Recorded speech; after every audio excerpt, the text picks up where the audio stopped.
যে আমার গাড়ি ভাঙতেছে মিঠুনের নেতৃত্বে কতিপয় দুষ্কৃতিকারী। আমি আমার ভাগ্নের বাসায় গেছি, সেইখান থেকে শুনতে পারেন যে আমার গাড়ি ভাঙতেছে মিঠুনের নেতৃত্বে কতিপয়।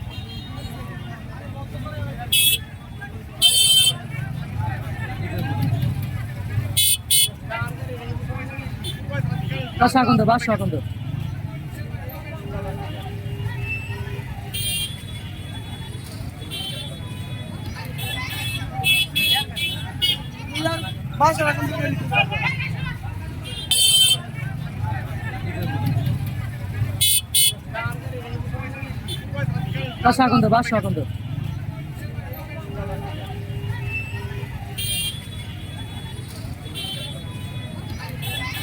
মিঠুনের নেতৃত্বে আমি এখানে আগুন লাগছে, আগুন দেখতে আসছিলাম, আগুন লাগছে এখানে আসছিলাম, তুলার দোকানে আগুন লাগছে আসছিলাম, আগুন দেখে আমি আমার ভাগ্নের বাসায় গেছি, সেইখান থেকে শুনতে পারেন যে আমার গাড়ি ভাঙতেছে মিঠুনের নেতৃত্বে কতিপয় দুষ্কৃতিকারী। এই